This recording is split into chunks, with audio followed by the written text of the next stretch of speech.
Awiting Bayan at Bulong. Ito'y isang aralin sa Filipino 7. Ano ang awiting bayan? Ang awiting bayan ay tradisyonal na awit na nagpapahayag ng opinyon, damdamin at karanasan ng mga Pilipino. Ito ay naglalarawan ng pang-araw-araw na buhay, kaugalian at kasaysayan at tumutulong sa pagpapaunlad ng pagkakakilanlan.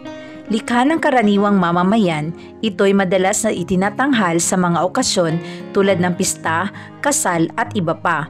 Sa awiting bayan makikita ang mga kwento at aral na nagmumula sa kulturang Filipino. Ito hindi lamang isang sining, kundi salamin rin ng buhay ng mga Pilipino. Sa forma ng musika na may tugma at sukat, ang awiting bayan ay nagpapahayag ng mga paniniwala at tradisyon ng mga tao. Mahalaga ito sa pangangalaga at pagpapatuloy ng mga natatanging kaugalian ng mga Pilipino. Ano naman ang bulong? Ang bulong ay isa pang yaman ng ating mga katutubong panitikang pasalindila. Ito ay ginagamit ng ating mga ninuno noon, subalit magpahanggang ngayon, ang bulong ay tinatawag ding orasyon ay binibigkas pa rin ng marami nating kababayan lalo na sa probinsya o lalawigan. Mga uri ng awiting bayan. Una, ang balitaw. Ang balitaw ay ang awit ng pag-ibig na ginagamit sa paghaharana ng mga Bisaya. Pangalawa, ang kundiman. Ang kundiman ay awit ng pag-ibig sa mga Tagalog. Inaawit kapag dumadalaw ang binata sa kanyang nililigawan. Pangatlo, ang dalit. Ang dalit ay ang awit na panrelihiyon, awit ng pagpupuri sa may kapal. Pang-apat, ang diyona.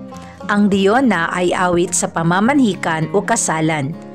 Panglima, ang dungaw, ang awit sa patay o pagluluksa ng mga Ilocano. Pang-anim, ang kumintang. Ang kumintang ay awit ng digmaan o labanan. Pangpito, ang kutang-kutang. Ang kutang-kutang ang mga awiting karaniwang inaawit sa mga lansangan. Pangwalo, ang suliranin. Ang suliranin ay awit sa paggaod o pamamangka. Pangsyam, ang maluway.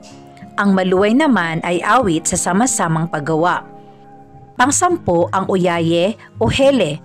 Ito ay awit sa pagpapatulog ng bata. 11, ang sambutani.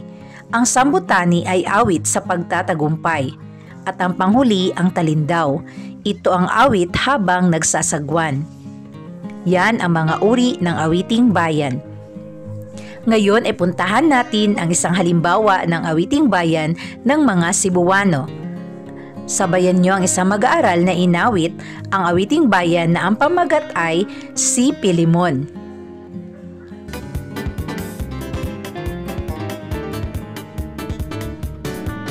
Si Pilimon, namaso sa kadagatan, nakakuha, og isdang tambasakan. Gibaligya, sa merkadong guba, ang halin puros kura, higuray panuba. Ngayon naman ay puntahan natin ang halimbawa ng bulong. Sa Ilonggo, tabi-tabi, maagi lang kami patawaron, kung kamo masalapay naman. Salin sa Tagalog, tabi-tabi, makikiraan lang kami patawarin, kung kayo'y masagi namin. Tandaan, ang lahat ng mga ito ay nagpapatunay na mayaman sa mga awiting bayan ng ating mga ninuno. Marahil ay natutuwa ang iba, lalo na sa mga nakakaalam at gumagamit ng mga wikang ito na ngayon pa lang nakaharap sa mga kantahing ito. Sana ay hindi mawaglit sa ating puso at isipan ang himig at berso ng mga ito. Ito ang mga pundasyon ng mga nagsisilitawang magagandang awitin ngayon na tatak Pilipino. Ang mga salita ay maring lumitaw dahil sa mga salik pang kapaligiran, panahon, lugar o sa mismong taong gumagamit nito. Ang awiting bayan na tinatawag ding kantahing bayan ay isa sa mga uri ng sinaunang panitikang Pilipino na naging popular bago pa man dumating ang mga Espanyol. Ang awiting bayan ay nasa anyong patula na inaawit at karaniwang binubuo ng 12 pantig sa bawat taludtod. Ang karaniwang paksa ng mga awiting bayan ay ang pang-araw-araw na pamumuhay ng mga tao sa isang bayan. Masasalamin sa mga awiting ito ang mayaman at makulay na kulturang Pilipino sa iba't ibang bahagi ng bansa. May kanya-kanyang awiting bayan ang mga naninirahan sa Kapatagan at maging sa bulubundukin ng Luzon, Visaya at Mindanao. Isa pang sinaunang panitikana ay ang bulong. Ginagamit ito ng ating mga ninuno bilang pagbibigay galang sa mga naninirahan sa kalikasan.